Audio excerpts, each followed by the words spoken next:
მოგესალმებით, ჩემო ძვირფასებო. მე ვარ ლიკა წერეთელი, ფსიქოლოგი, გეშტალტ თერაპევტი და პოზიტიური ფსიქოკონსულტანტი და გეპატიჟებით ჩემთან სტუმრად შეხვედრებზე, საუბრებზე, სადაც ჩვენ განვიხილავთ სხვადასხვა ფსიქოლოგიურ საკითხებს, რომლებიც თქვენთვის იქნება აქტუალური, შესაძლოა ცოტა რთულად გადასალახი, შესაძლოა უბრალოდ საინტერესო და შემეცნებითი ხასიათის. მე მინდა რომ ეს ჩვენი შეხვედრები იყოს ძალიან ღია, გახსნილი და ყოველგვარი ზედმეტი ოფიციოზისგან თავისუფალი. ახლა კი მოდით გადავიდეთ იმ საკითხზე, რომელიც მე შევარჩიე დღეს ჩვენი შეხვედრის მთავარ თემად. ეს არის ის საკითხი, რომელიც ამ ბოლო დროს ჩემი კლიენტების, თითქმის ყველა ჩემი კლიენტის ცხოვრებაში წინა პლანზე წამოვიდა, ძალიან მნიშვნელოვანი ფიგურა გახდა და ჟღერს ასე. როგორ გადავლახო ეს მძიმე დრო, როგორ გავუმკლავდე ამ ტურბულენტურ პერიოდს, როდესაც ვიხედები შინ და გარეთ და ვხედავ, რომ ფასეულობათა და ღირებულებათა აღრევა ხდება, ეს მე ფეხქვეშ ნიადაგს მაცლის, წონასწორობას მირღვევს და მაბნევს. და ხშირად უბრალოდ არ ვიცი როგორ გადავრჩი. ეს ძალიან საგულისხმო საკითხია. და როდესაც მე ვფიქრობდი, რა ინფორმაცია გამეზიარებინა თქვენთვის, პირველი სიტყვა რაც წამოვიდა, იყო სტოიციზმი. არ შეგეშინდეთ, მე საერთოდ არ ვაპირებ სტოიციზმის შესახებ დიდი ლექციის წაკითხვას, ამას გაცილებით უკეთესად გააკეთებენ ისტორიკოსები, რა ვიცი მე, ანტიკური კულტურების სპეციალისტები და კაცმა რომ თქვას, თქვენც მოიპოვებთ ძალიან მარტივად ამ ინფორმაციას უამრავი წყარო არსებობს. არა, მე მინდა უბრალოდ ოდნავ შევეხო ზოგადად და იმ პოსტულატებზე გავამახვილო ყურადღება, რაც ჩვენ გამოგვადგება. ანუ რაც გამოსაყენებელია ეგზისტენციალურ ფსიქოთერაპიაში.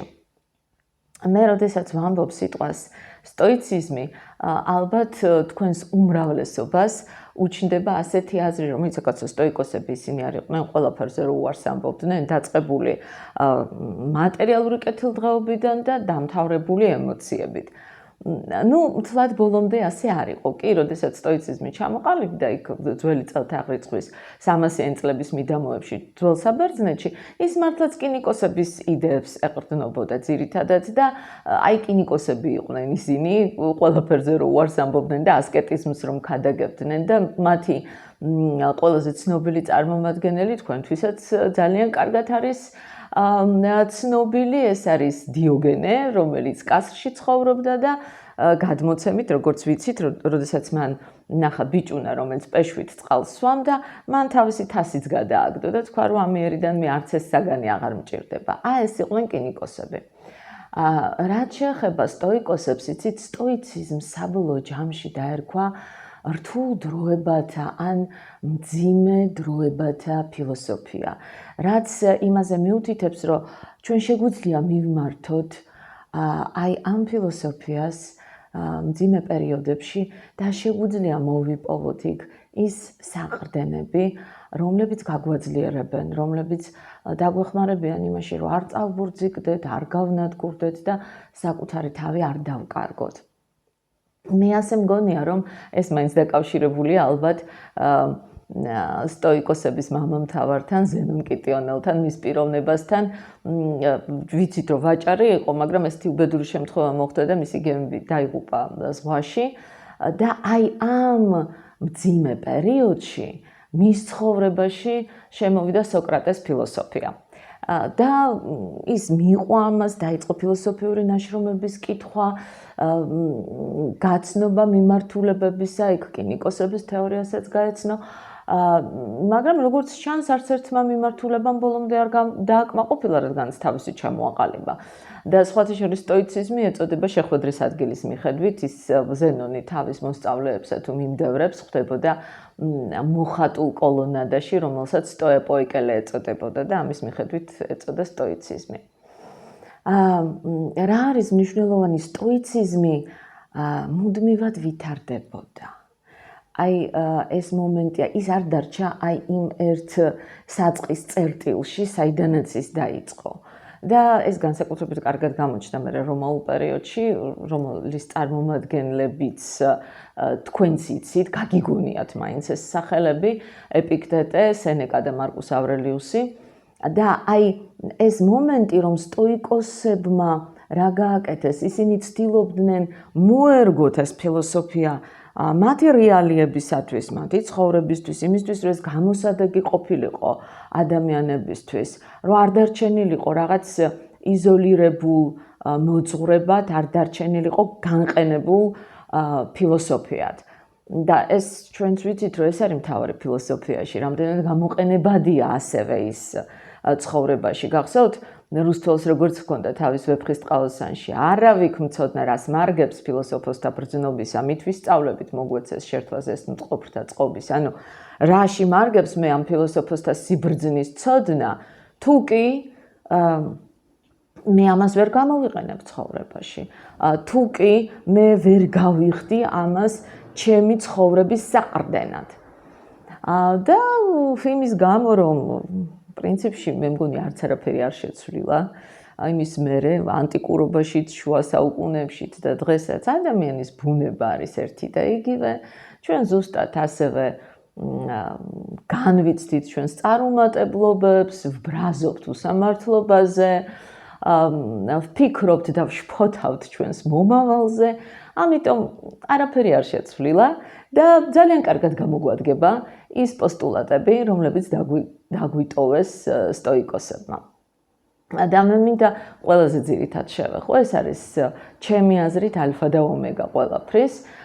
ეს პოსტულატი ჟღერს ასე, ამას ქვია კონტროლის დიქოტომია. ეხლა რას წარმოადგენს ეს? უხეშად რომ ვთქვათ, წარმოვიდგინოთ, რომ სამყარო იყოფა ეს ორ ნაწილად, ეს არის ერთი საგნები და მოვლენები, რომლის კონტროლიც მე შემიძლია და მეორე ეს არის საგნები და მოვლენები, რომელთა კონტროლიც ჩემი საზღვრების მიღმაა.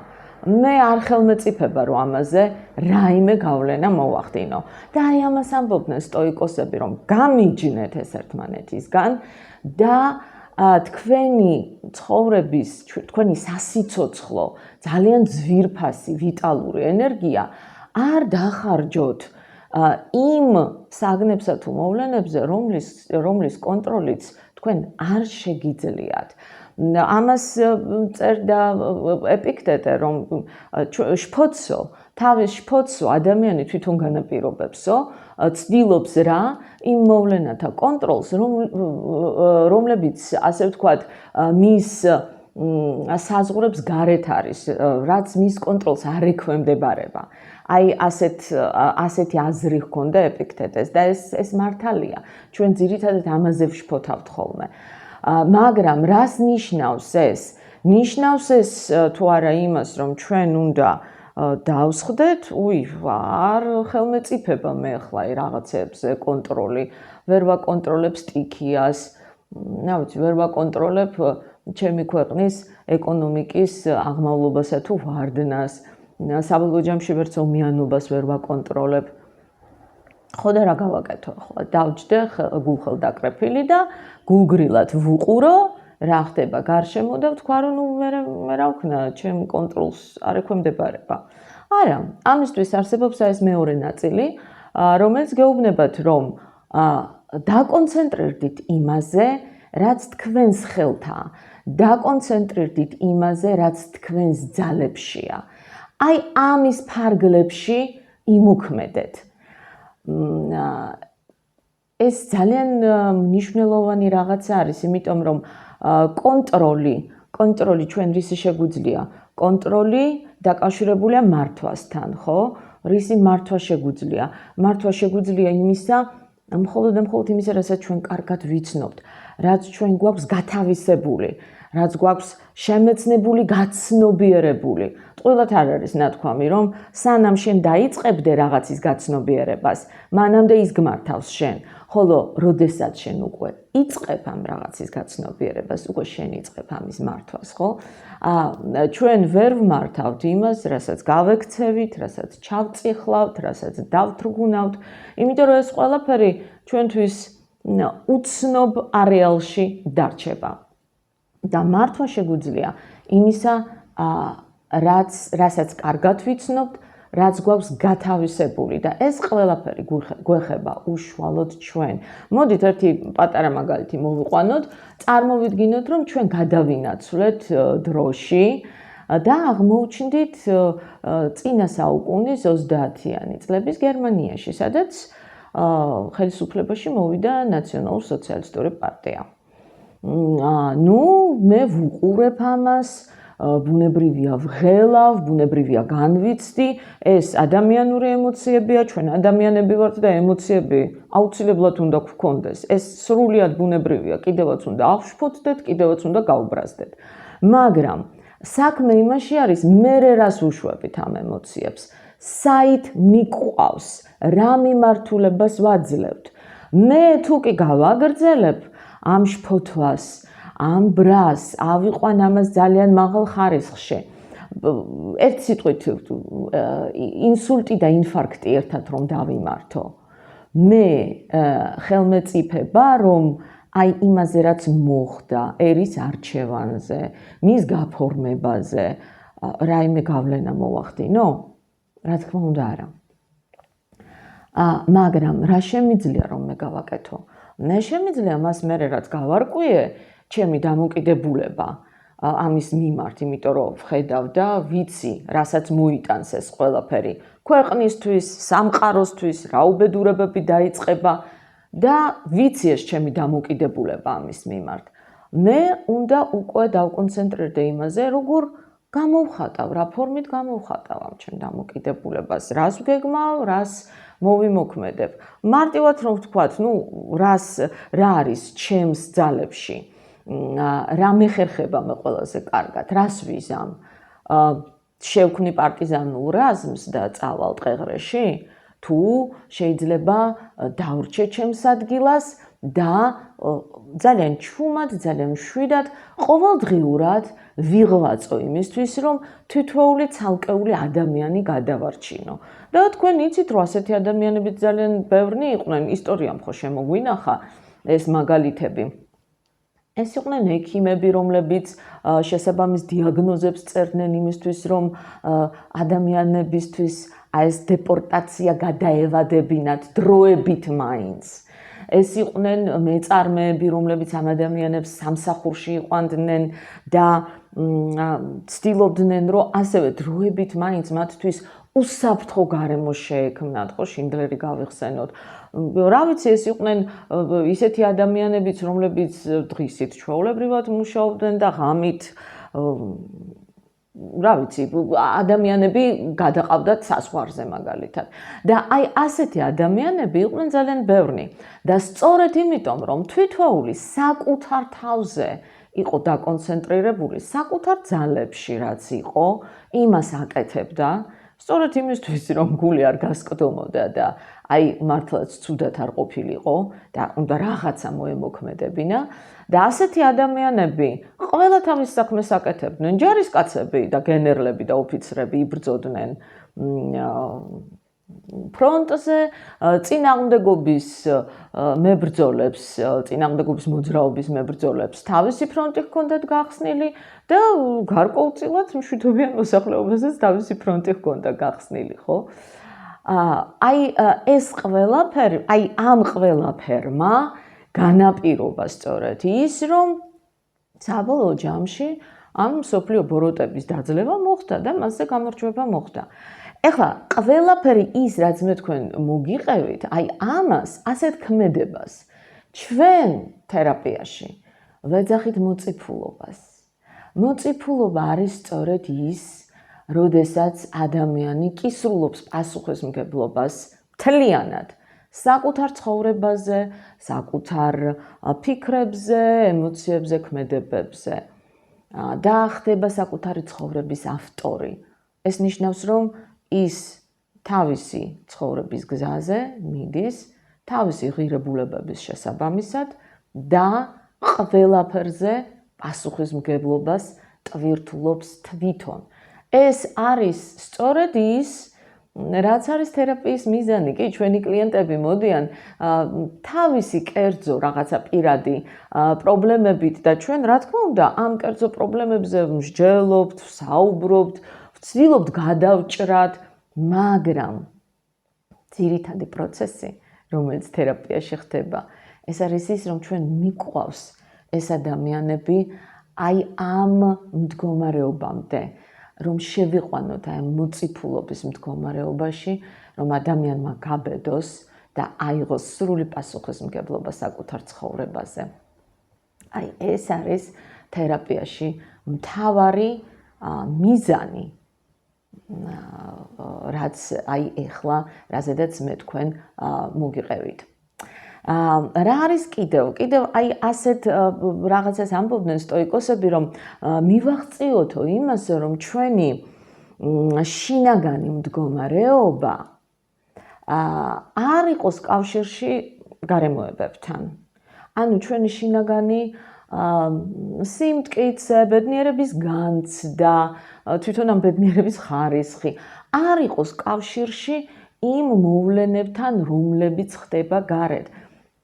არ არის ეს მარტივი, ჩემი აზრით ეს ძირითადად მიჯაჭვულობებზე არის აქ საუბარი, იცით? აი გარემოებები სწორედ იმიტომ მოქმედებს სავარაუდოდ ჩვენ შინაგან სამყაროზე, რომ რაღაც მიჯაჭვულობებს განვიცდით რაღაცეების მიმართ. ეს შეიძლება იყოს მატერიალური კეთილდღეობა, რასაც სტოიკოსები ესეთ ძალიან დიდ მნიშვნელობას ანიჭებდნენ, რომ არ ყოფილიყო ეს მიჯაჭვულობა, ხო? იმიტომ რომ იმაზე კი არ იყო საუბარი, რომ საერთოდ უარი თქვა შენ მატერიალურ კეთილდღეობაზე ან ემოციებზე, არა, მიჯაჭვულობები არ გქონდეს მატერიალური კეთილდღეობის მიმართ, ემოციების მიმართ, მიჯაჭვულობებში არ იყო, არ დაემონო ამას. და საუკეთესო მაგალითი მე მგონი ამისი არის სენეკა, რომელიც სტოიკოსი იყო, მაგრამ უმდიდრესი ადამიანი იყო, ხო? მასზე მდიდარი ვინმე თუ გეგულებათ, მისი თანამედროვეებიდან შემატყობინეთ. და როდესაც სენეკას დაუდგა ის სავალალო მომენტი, რომელიც აუცილებლად დადგებოდა და რომელიც ასეთ კაშკაშა პიროვნებებს, ასეთ კაშკაშა ინტელექტუალების ცხოვრებაში შემოდის აუცილებლად, მაშინ, როდესაც იმპერიას თუ სახელმწიფოს ფსიქიურად გაუწონა სწორებელი ადამიანი მართავს, აი ამ მომენტში მან ქონებაზე კი არა საკუთარ სიცოცხლეზე ისე თქვა უარი, ისეთი ღირსებით, რომელიც ნამდვილ სტოიკოს შეეფერებოდა. მაგრამ ჩვენი ძირითადი ამბავი კიდევ არის ხოლმე ემოციების რანგში ტრიალებს, აი ემოციებზე მიჯაჭვულობა, ხო? იმიტომ რომ ჩვენ და კიდევ რა, აი ჩვენი ემოციები ხშირად დამოკიდებული არის გარე ამბებზე, რას ფიქრობენ ჩვენზე, რას ამბობენ ჩვენზე, როგორი დამოკიდებულება აქვთ ჩვენდამი და ასე შემდეგ და ასე შემდეგ. იცით, მე მახსენდება ერთი შემთხვევა, ეხლა ვინც ჩემი თაობისანი ხართ, ალბათ გემახსოვრებათ, იყო ასეთი საბავშვო იუმორისტული ტელეჟურნალი ერალაში და აი მისი შემქმნელი და მთავარი რეჟისორი გრაჩევსკი, ესე იგი აი ამ კაცმა მოკლედ ასაკში მოიყვანა ცოლად ახალგაზრდა ქალი და ნუ როგორც არის ხოლმე წამოვიდა, ესე იგი ესეთი შეფასებები, რომ აი ეს ახალგაზრდა ქალი გაყვა ფულს, გაყვა სოციალურ სტატუსს და არა ადამიანს და ასე შემდეგ, ну როგორც ხდება. და მახსოვს იყო ინტერვიუ მასთან, ამ ქალთან და წამყვანმა კითხა, რომ აიო თქვენზე ამდენი რამე ითქმის, ამდენი რამე იწერება, აი ასეთ ტონალობაში. ამ ქალმა უთხრა, კი, ყველაფერი მოსმენილიც მაქვს, აკითხულიც მაქვს, ყველაფერი ვიცი. ხო და მე რა რეაქცია გაქვთ ამაზე? და ამ ქალმა ასეთი რამ უთხრა, ну, არ ვიცი, რა რეაქცია უნდა მქონდეს. ეს ყველაფერი, რაც იწერება და ითქმება, ჩემ პიროვნებასთან რა კავშირშია? აი ამ ამას გვეუბნებოდნენ სტოიკოსები, რომ ჩვენი შინაგანი ღერძი იყოს იმდენად მყარი, ჩვენ ვიცოდეთ, ვინ ვართ, რანი ვართ და არ გვჭირდებოდეს არავისთან არაფრის მტკიცება, არც თავის გამართლება, იმიტომ რომ ზუსტად ვიცოდეთ, რომ ის, რასაც ამბობენ სხვები, უფრო მეც მას შესახებ მეტყველებს, ვიდრე ჩვენ შესახებ. აი ეს მომენტია, მაგრამ რა იწვევს ხოლმე მაინც აი ესეთ მიჯაჭვულობებს, ხო? ჩვენ ხანდახან ვიჭედებით ხოლმე გარკვეულ ფენომენებში, აი ეს გაჭედილობა. აი, მოდით პატარა მაგალითი მოვიყვანოთ. წარმატება. აი, როდესაც ჩვენ ვსაუბრობთ წარმატების შესახებ, ძალიან ხშირად ვიჭედებით ხოლმე სამართლიანობის ფენომენში. აი, მარტივი მაგალითი ავიღოთ, მე მივედი გასაუბრებაზე და სამსახურში აიყვანეს ადამიანი, რომელიც ჩემზე გაცილებით ნაკლებია ყველაფრით, ცოდნით, კვალიფიკაციით, გამოცდილებით, ყველაფრით. და მე ვარ აღშფოთებული, რომ ეს რა მოხდა, ეს როგორ მოხდა, ეს რამხელა უსამართლობაა. არავინ არ დავობს, ეს უსამართლობაა, ნამდვილად. მაგრამ იცით, ჩვენ თუ გვეცოდინება, ჩვენ თუ არ გავიჭედებით, აი სამართლიანობის ფენომენში და ჩვენ თუ გავიხსენებთ და გავაცნობიერებთ იმას, რომ წარმატება არ შედგება მარტო სამართლიანობისგან. იქ კიდევ ბევრი სხვადასხვა ელემენტია. იქ არის იყვალიც, იქ არის სხვა ადამიანების ჩემდამი დამოკიდებულებაც თამაშობს გარკვეულ როლს, როგორ მხედავენ სხვები. ისინი წყვეტენ ამას, აქ მე ვერაფერს ვერ ვიზამ. როგორ მხედავენ ისინი? ბოლოს და ბოლოს იმაზეა დამოკიდებული, ვინ რა ფეხზე ადგა და ვინ რა თვალით შემომხედა იმ გასაუბრებაზე. და ამას მე ვერაფერს ვერ მოუხერხებ. ეს აი იმ რანგში დევს ჩემი გავლენის მიღმარვარი. აი მაშინ თუ მე ეს ყველაფერი მეცოდინება და გაცნობიერებული მექნება, რომ ესეც და ესეც არის, ჩემთვის გაცილებით უფრო მარტივი იქნება იმის მიღება და გაცილებით ნაკლებად ემოციური ის, რაც ჩემს გარშემო ხდება. აი ესეთი რამ არის. და ბოლოს მე მინდა პრაქტიკებზე შევჩერდე. დარწმუნებული ვარ, რომ ამ პრაქტიკების შესახებ თქვენს გაგიგონიათ, მაგრამ მოდით კიდევ ერთხელ გავიაროთ, ეს მნიშვნელოვანია. პირველი პრაქტიკა არის ის, რაც ფსიქოლოგიაში უკვე ძალიან კარგად არის დამკვიდრებული. ეს არის ნეგატიური ვიზუალიზაცია.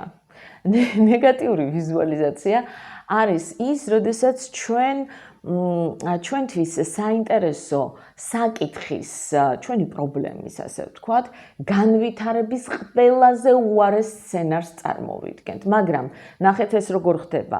ეს ისე კი არ ხდება, რომ მე აი აქედან წარმოვიდგენ იმას, რაც იქნება და რა თქმა უნდა ისევ შფოთვას ვიწყებ. არავითარ შემთხვევაში ეს პრაქტიკა გულისხმობს ამ ყველაზე უარეს სცენარში შესვლას, მასში ცხოვრებას, მის გატარებას საკუთარ თავში, მის გაწმყოებას და აი ამ აწმყოში შეხედვას რა ხდება საერთოდ, რა ვარიანტები მეხსნება.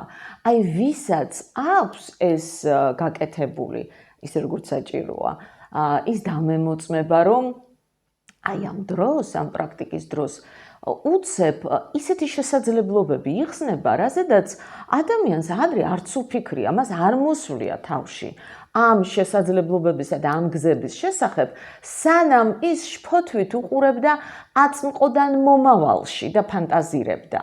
მაგრამ როდესაც ის შევიდა ამაში, წარმოუდგენელი უცებ წამოვიდა საოცარი აზრები და საოცარი შესაძლებლობები გაიხსნა. ასე რომ ეს დაიმახსოვრეთ, საკმაოდ კარგი პრაქტიკაა. შემდეგ მეორე რა არის? ეს ცნობილი გამონათქვამი, memento mori. გახსოვდეს სიკვდილის, მე მესმის ეს ძალიან რთულია, იმიტომ რომ ჩვენს ყოველდღიურ რუტინაში ჩვენ ვერ ვიქნებით მუდმივად აი ამ ფილოსოფიურ მაღალ მატერიებში და გახსოვდეს სიკვდილის იმისთვის, რომ შენ დააფასო, ეხლა რაც ხდება გასაგებია, მუდმივად აქ ვერ ვიქნებით, მაგრამ აი იმისთვის რომ გაგიადვილდეთ, მე მინდა მოგიწოდოთ, რომ თქვენ გაიხსენოთ ის გამოცდილება, რომელიც სამწუხაროდ ვიცი, რომ ყოველ თქვენგანს აქვს, აუცილებლად აქვს. მაშინ, როდესაც თქვენს საახლობლოში, შეიძლება სამეზობლოში, სამეგობროში მოხდა რაღაც იმდენად დიდი ტრაგედია, რომ პირველი აზრი, რაც თქვენ მოგივიდათ, იყო ღმერთო ჩემო, აი საერთოდ რაზე ვფიქრობდი გუშინ? აი გუშინ რაღაცებზე რო ვფიქრობდი, ის საერთოდ ან რა საფიქრალი იყო, ან რა დრო იყო იმაზე დასახარჯი. საერთოდ როგორ მომივიდა, რომ აი ამ სისულელეებზე ვფიქრობდი და ამ სისულელეებს ვანიჭებდი რაღაც მნიშვნელობას. აი ეს განცდა გაიხსენეთ და აი სწორედ ეს ის განცდა არის, იმიტომ რომ სიკვდილი, რომელიც ერთი მხრივ ყველაფერს ანადგურებს, მეორე მხრივ პარადოქსულად გიხსნით თქვენ კარს, აი სწორედ იმისკენ რომ ძალიან დააფასოთ ის უბრალოდ რაშიც ახლა ხართ და რომ არ მიანიჭოთ ის განსაკუთრებული მნიშვნელობები იმ რაღაცა დეტალებს, იმ რაღაცა სულელურ ნიუანსებს, იმ რაღაცა აბსოლუტურად უმნიშვნელო გარემოებებს, რომლებიც ამ ყურადღებას და ამ მნიშვნელობას საერთოდ არ იმსახურებს. აი საერთოდ არ იმსახურებს. ეს არის მეორე პრაქტიკა. და მესამე, ამორფატი. გიყვარდეს საკუთარი ბედი. ხო, რაც ნიშნავს იმას, რომ აი, დაახლოებით რას გულისხმობს, რომ ესე იგი ყველაფერი, რაც ჩემი ბედის წერის გზაზე ჩემთან მოდის და მათ შორის ეს არის რაღაცა უბედურებებიც, რაღაცა ცუდი მოვლენებიც, რაღაცა ტრაგედიებიცო, გიყვარდესო რამე თუ იქიდან სხვანაირი გამოდიხარო, უფრო უკეთესი, უფრო ძლიერი და ასე შემდეგ. მესმის, რომ ესეც საკმაოდ რთულია. მოდით ესე დავაფორმულიროთ, როგორც მინიმუმი ეს გულისხმობს იმას, რომ თქვენ აღიაროთ იმ მოვლენების აუცილებლობა, მოდით ესე ვთქვათ, აღიაროთ იმ მოვლენების აუცილებლობა, თქვენ ცხოვრებაში მიიღოთ ეს მოვლენები ღირსეულად და არ დაიწყოთ ვიშვიში, რატომ მოხდა ესე, რატომ მე, რატომ არაფრის მომცემი კითხვა არ არის, რატომ არც ერთ პასუხს არ მოიტანს. აი, კითხვა რისთვის, რა მიზნით? ეს სულ სხვა არის და ამას შეუძლია ძალიან ბევრ საინტერესო პასუხამდე მიგიყვანოთ.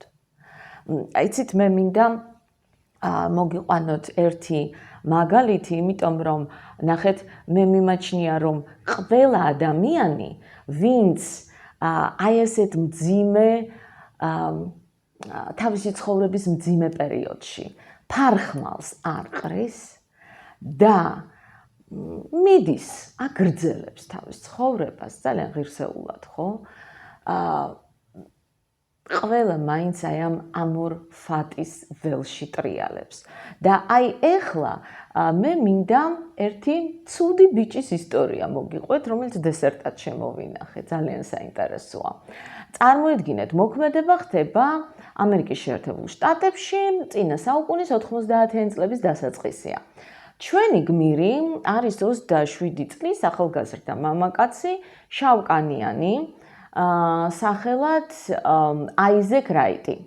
ის არის საკმაოდ კარგი ოჯახიდან, მამამისი არის სამხედრო, თვითონ აიზეკი გახდა მუსიკალური პროდიუსერი და მისი ცხოვრება არის როგორი, იცით, აი ნიუ-ჯერსის კლუბები, ნარკოტიკები, აი ეს ბოჰემური ცხოვრება, აი ამას მიყვება, სანამ ერთ მშვენიერ დღეს არ აპატიმრებენ. ოღონდ ის დააპატიმრეს არა იმ ბრალდებით, რომელიც რეალურად ერგებოდა, ანუ ნარკოტიკების მოხმარება. არა, ის დააპატიმრეს ნარკოკარტელის ხელმძღვანელობის ბრალდებით. რასთანაც მართლა არანაირი შეხება არ ჰქონდა, არანაირი წარმოდგენა არ ჰქონდა, ამ სტრუქტურაზე ზოგადად ერთ ჩვეულებრივი მომხმარებელი იყო. მაგრამ არავის ამან რა თქმა უნდა არავინ არ დაინტერესა.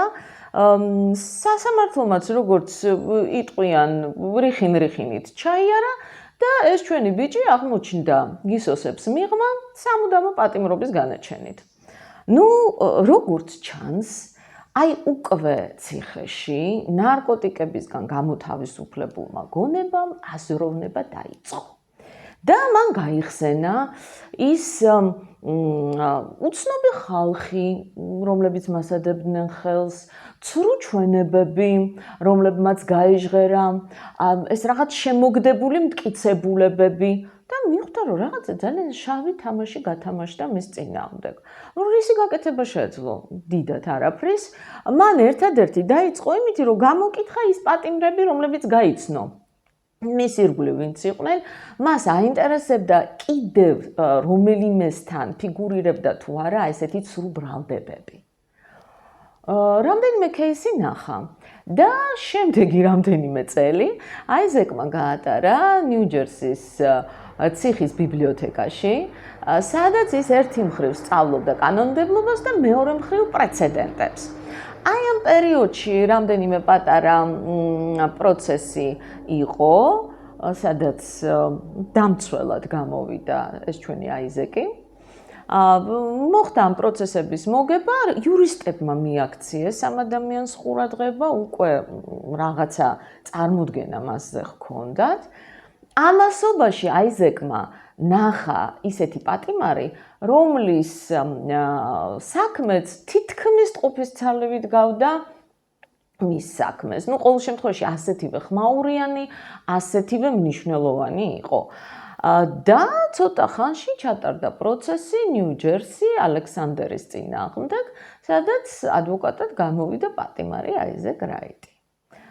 რა თქმა უნდა, სანახაობა გრანდიოზული იყო, ჰოლივუდის ესეთი კარგი ფილმის სადარი და აიზეკმა ეს პროცესი მოიგო. გარდა იმისა, რომ ამ პროცესის მოგებით მან საკუთარი თავისთვის შექმნა პრეცედენტი, თვითონ პატიმრების განწყობა იყო უკვე შეცვლილი მთელი ამ პერიოდის განმავლობაში. ისინი ზუსტად ხედავდნენ, რომ ციხის შიგნიდან ხდებოდა ბრძოლა აი ამ უკანონობის და უსამართლობის წინააღმდეგ და მათ გაუჩნდათ ეს განცდა, რომ ფარხმლის დააყრა არ ღირს და ბრძოლას ყოველთვის აქვს აზრი, როდესაც უსამართლობას და უკანონობას აქვს ადგილი. აიზეკს მოეხსნა, რა თქმა უნდა, ბრალდება აი ამ კარტელის, ნარკოკარტელის ხელმძღვანელობაში, მაგრამ მას კიდევ ჰქონდა იქ რაღაც ბრალდებების ნუსხა, რომლებიც ასევე კარგა ხნის ვადას ითვალისწინებდა პატიმრობის. ამ შემთხვევაში ისევ ჩაუჯდა თავის საქმეს, იქ რაღაც პროცედურული შეუსაბამობები ნახა, როგორიც არის ორდერის გარეშე სახლში შემოვარდნა, იქ რაღაც აპარატურის მოსასმენი აპარატურის უკანონოდ დამონტაჟება მანქანაში. ერთი სიტყვით, რაღაცა პერიოდის შემდეგ ჩატარდა კვლავ ესეთი პროცესი, სადაც აი პირველი პროცესის ყველა მოქმედი პირი იყო დაპატიჟებული, ჯვარედინი დაკითხვა მოხდა ამ ხალხის და მოკლედ გაირკვა უკვე აი ამ მეორე პროცესზე, რომ ეს ცრუ მოწმეები, ცრუ ჩვენებები, შემოგდებული მტკიცებულებები, ეს ყოფილა იმ პერიოდის ნიუ-ჯერსის პროკურორის სომერსეთ ფარელი მე მგონი, თუ სწორედ მახსოვს, თქვენ შეგიძლიათ გადაამოწმოთ, აი ამ კაცის ინიციატივა და როგორც გაირკვა, არა მხოლოდ ინიციატივა, აი ესე ამ შემთხვევაში, არამედ ზოგადად სტილი ამ ადამიანის, როგორც გაირკვა, მას ჩვევაში ჰქონდა აი ესეთი დიდი ხმაურიანი საქმეების, აი ესე ლაზათიანად დახურვა. რა გითხრათ, აიზეკი რა თქმა უნდა გაათავისუფლეს. პროკურორმა თავი მოიკლა აიზეკმა შემდგომი წლები, ანუ 7 წელი გაატარა ციხეში, შემდგომ წლებში მან დაამთავრა იურიდიული ფაკულტეტი და არც თუ ისე ბევრი ხნის წინ, არც ისე ბევრი წელია გასული, 2017-ში მან დადო ადვოკატის ფიცი ნიუ-ჯერსის სასამართლოში, სწორედ იქ, სადაც ის გაასამართლეს და სამუდამო პატიმრობა მიუსაჯეს. ეს ჩემთვის არის ძალიან კარგი მაგალითი. აი ეს შემთხვევა, რომ მართლაც აი არასდროს არ უნდა დავყაროთ ფარხმალი და ყველა ის მოვლენა, ის უარყოფითი მოვლენა, ზოგჯერ ტრაგედიაც, რომელიც ჩვენს ცხოვრებაში შემოდის, მას აქვს თავისი დანიშნულება, თავისი დიდი მისია. სულ სხვა ადამიანი შევიდა ციხეში, აიზეკი და სულ სხვა ადამიანი გამოვიდა ციხიდან. და ზუსტად ასე ხდება. ჩვენ გამოვდივართ ჩვენი ტრაგედიებიდან, ჩვენი სიძნელეებიდან და ჩვენი განსაცდელებიდან გამოვდივართ უფრო ძლიერები, უფრო შემძლეები, უფრო უკეთესები, უფრო დახვეწილები, უფრო ფართო საზღვრების მქონეები და უფრო ემპათიურებიც. ამით მე დაგემშვიდობებით, დააკომენტარეთ, მოიწერეთ, მოიწონეთ და მომავალ შეხვედრამდე, მომავალ საინტერესო თემამდე.